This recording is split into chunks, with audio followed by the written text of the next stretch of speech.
I always knew the answer to everything is raw action. The answer to everything has always been raw action. My dad had a tweet about this. He said that raw action solves all. And he used to say this. I'll give you an example. If you're a farmer and you need rain for your crop and there's no rain, you can sit there and say there's no rain, we're all gonna starve. Or you can stand up and do a rain dance. Now, will your rain dance work? Perhaps not. Perhaps the rain won't come. But I would argue that you're better off standing up doing that rain dance than just sitting there waiting to die. You have to do something. Raw action solves. So when I was broke, I was never like, I'm poor, what do I do? It was, I'm poor, I have to do something. If I was broke, I'd go for a run. That's why I was such a great fighter. If I was broke, I'd sit there and go, I'm actually poor. How do I make money? Don't know. Where can I get some cash? Don't know. What work can I do? Don't know. I'll just go for a run then. And I'd just go for a 3-mile run. You just have to say, well, I have to do something. I can't just sit still and die. A lot of people are happy to just sit still and die or go to sleep and take a nap. Well, if that's what you want to do, then you can say a loser. That's fine. I'm glad there are losers, because if everyone had Lamborghinis, my Lamborghini wouldn't be fun to show off. I need you to look at it and feel the deep pain in your heart of regret and failure. That's the whole point of it. I need to drive my Bugatti and everyone be looking at it going, I'll never have one of those. And I can get all their energy and feel it all, and it makes me happy. Fantastic. So you can sit at home and do nothing. But when I was poor, I had to go for a run. I couldn't sit still or lift weights or do something. I couldn't even sleep. So raw action solves everything, and I understood that at a young age. But as you get older, you get to look back and you get to put your whole story together, the whole tapestry together. I knew I wouldn't stay poor. Did I ever think I'd get this rich? Well, I never said I wouldn't, but did I ever think it would probably happen at this level? No. But it's amazing how the compounding interest of just endless raw action adds up. I've never had a lazy day. I've never skipped work, never missed an email, never had a day off, ever. You name if you were to go through the last 3 years of my life, you will see that there's never been a day where I wasn't doing what I was supposed to do. And it all just adds up, and then monumental success comes and you get to laugh at everybody else, ha ha ha, and life's great. Well, I think that initially fighting is always the best thing you can ever do. Especially it's the best way to spend your 20s because you heal superhumanly. You heal like Wolverine, and I can't think of a better use of that superhuman healing ability besides fighting. And it's going to teach you everything you need to know about personal accountability and hard work and overcoming fear and dedication and discipline. There's so many lessons to be found inside of fighting. And plus, it's the most respected sport on the planet. And I think that you'll learn more about yourself and more about life and more about the realities of how the world works if you're a fighter. So I think that's what's so fantastic about it. All of my wisdom and all the things I say doesn't come from books. It comes from life experience. And a lot of my life experience is the brutal realities of violence. So people say, oh, Andrew's so smart, Andrew's so wise, Andrew knows so many things. I've learned all of that simply through fighting. And if you're a warrior in life, the arena may change, but the battle never ends. It's just never ending. And you have to get used to fighting. You have to get used to being under pressure and under stress all the time and being the kind of person who can perform and smile anyway. And I'm glad I spent my 20s training because I can't think of something else. I find it amazing that, like, I speak to people my age and I say, in my 20s, I spent maybe, I don't know, let's say 3 hours a day. What's a decade at 3 hours a day? Let's just say 10,000 hours. I spent 10,000 hours in the gym training. You're the same age as me. What did you do with those 10,000 hours? And they can't even tell me what they did. What did you do? Watch TV, go out, go pub, sit around, sleep, nap, chase women? What did you actually do? We had the same amount of waking hours and the same amount of minutes. I know where 10,000 hours of my minutes went, and that's why I'm the champ. That's why I have 4 title belts above my bed. That's how I spent my 10,000 hours. Tell me what you did with your 10,000 hours, which is equal to, comparable to, or superior than how I spent my time. And they can't even name what they did with any of their time. They're like, don't know. So if you're 16, you need to be using every single waking minute towards things you're going to remember. You're going to remember training. You're going to remember working hard. You're going to remember trying to make money. You're spending your life and wasting your time doing things you're not even going to be able to recollect in a few years. You're going to wonder why you fall behind the people who don't waste time. Time is the ultimate currency. Time is money. Time is also strength and power and networks, connection. Time is everything. You can convert it.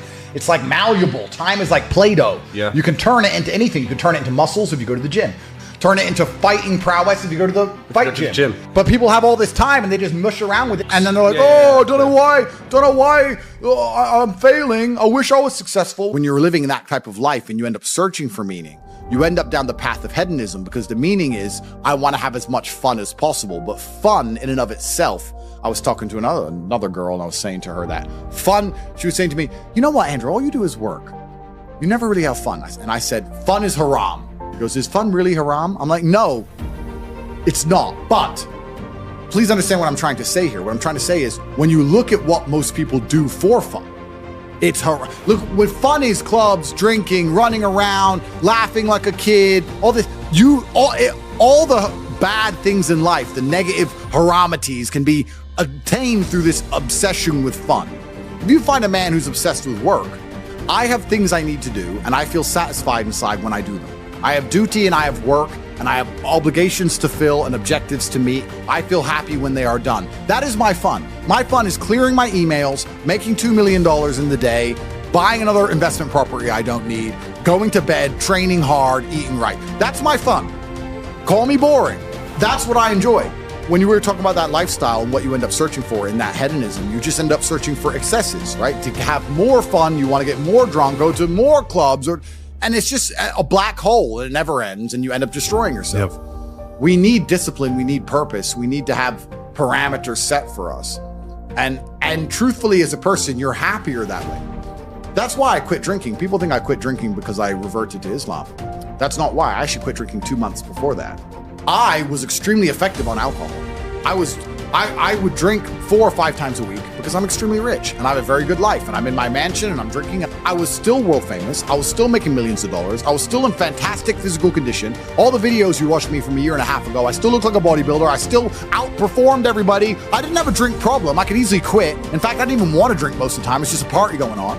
I was still monumentally successful on alcohol and I could continue to drink alcohol for the rest of my life. But I stopped because I thought, will I enjoy having less fun? Will it be fun to have less fun? Okay, that's all fun. But would it be fun to have less fun? And I said, maybe instead of spending all of our money doing this stuff, we should spend all of our money getting very regimented. We should have loads of members of staff and we should be up at exactly 7:46 and we should have a coffee ready and hot at 7:47. And at 8:01, we should go into the gym and we should finish at 8:27. And we should have all of it. We should have everything regimented and we should produce more content than ever before and become richer than ever before. But just remove the fun and have fun in not having fun and just being monumentally competent and effective. Okay, well, I'll try it. Let me try for 6 months to give up all fun and just be boring. And then I learned some very interesting things during that time. Firstly, I learned that the whole idea of drinking for being social is now gone. I think we're at the age where if you were 21 and you didn't drink, you didn't have a life.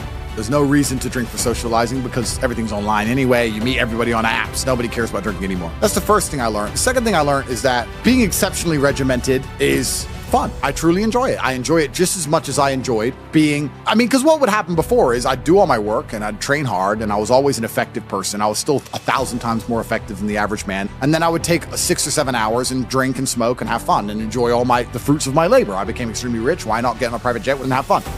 But now instead of spending those 6 hours having fun, I spend those 6 hours continuing to work. And I enjoy it just as much. So now I'm sitting there going, well, I enjoy it just as much and I'm not damaging my health. I enjoy it just as much and I'm making more money. So it really, truly ruins my day when a beautiful girl's like, can I see you? It's like, oh, I've got work to do. I'm regimented. I have to sit here and type. I don't want to talk to you and have fun and party. I don't want to do any of that. I want to do emails. You don't get it. I know to you it makes no sense. But you already have all this money. Why do you want to do emails? Because that's my fun now, regiment. So I decided to dedicate 6 months to being boring. And by the end of the 6 months, I was having so much fun being boring that now I will probably never drink again. I am 0% tempted to drink ever again. I am 0% tempted by fun, which is what you said, and I completely get it. When someone goes, we're going to go here and it's going to be fun. I'm like, nah, you have fun. I'll do my emails. You enjoy. I don't want to go to clubs. I don't want to go to some party. I'm not interested in traveling. I'm not interested in seeing anything. I've seen it all anyway. I've been everywhere. Like, who cares? I'm above it all. I'm over it all. I want to run my empire and I want to spend time with people I love and I want to beat my brother at Uno and that's it. I don't want to do anything. Maybe I've gotten boring. Maybe I've leaned too much into the boring character, but I truly enjoy just being boring and regimented. And I like getting as much work done as possible. And that's why I'll never, ever drink again. So the whole concept of fun is alien to me. I totally get it now. When you said that, you're totally right. Fun isn't fun. And then achieving things in work is fun. The only thing I guess I can say I do for fun is driving fast cars. But then I need to make $800,000 to buy a Ferrari. So it's still work involved, there's still work involved. But I really believe God's given me one of the best lives, and I can't complain about anything bad that's happened. It's all been fantastic. I'm truly thankful for all of it. I think if a couple bad things happen to you, you should be intelligent enough to realize that eventually you're going to get over it and you're going to learn an important lesson that's going to change you in the correct direction. And Allah is the best of planners, and He knows what you need to learn. I think that as humans, especially as men, we only learn the hard way anyway. There's two ways to learn a lesson, the hard way and the hardest way. There's no easy way to learn a lesson. You have to learn the hard way. So God gives us lessons via difficulty. He thinks you need to learn this about yourself or this about other people. So I'm going to give you a difficult time so you can learn your lesson. Because if I told you, if I just said, hey, Andrew, this is how the world works, you go, yeah. But when I show you, when you feel it, my fight coach used to say, you have to feel it to believe it. That's why if he was teaching low kicks, he'd kick your leg off. Because you don't believe in the power of a low kick. You don't believe a low kick can be so devastating unless you've felt it. You have to feel it to believe it. So God will give you a difficult time so you learn your lessons. And the lessons are very important for you to be the person who you need to be in this life. He's the best of planners, and I'm thankful for all the lessons He's given me. He's bestowed knowledge upon me. How could I not be grateful to God for making me so intelligent and wise, and the ability to look into things so deeply and come up to the right decision and basically predict the future perfectly? You have to have difficulty happening to you all the time. So when you sit and say, I want an easy life, what you're saying is you're a dummy and you want to be a dummy. You want to stay a dummy. I want an easy life, and I don't want anything bad to happen to me, because even though it will teach me lessons, I can't handle the emotional pain. I can't handle the stress. I don't want to be a dummy. I want to be smart. If I want to be smart, then hurt me. I just know that I become a more formidable, more competitive version of myself after every single bad thing that's ever happened to me. It's one less thing to fear. It's one less thing to be worried about. I've done it before. Because it's also very interesting, because you talk about wisdom, you use the word wisdom, and I appreciate the compliment. I don't read books. I never read a book because I don't have time.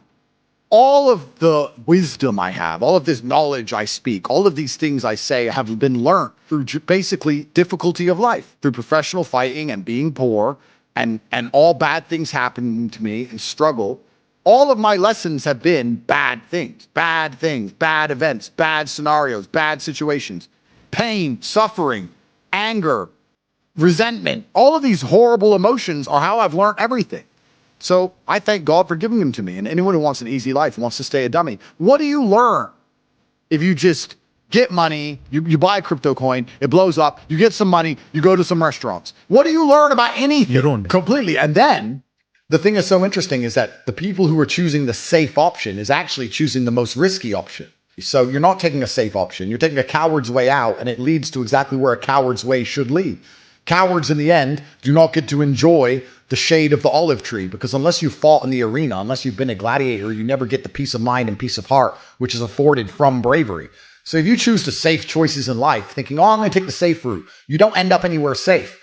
The safe option doesn't work anymore. You need to take risks. You need to try and start your own business. You need to go all in on things. You need to go wild. You need to be a man who's not afraid to stand up and think, fuck it, it's all on my back and I'm going to find a way to pull this off. Because any other way, any other option in the world today only leads to a bad scenario. Yeah. The safest thing you can do are the riskiest things. That's the now scenario we're in.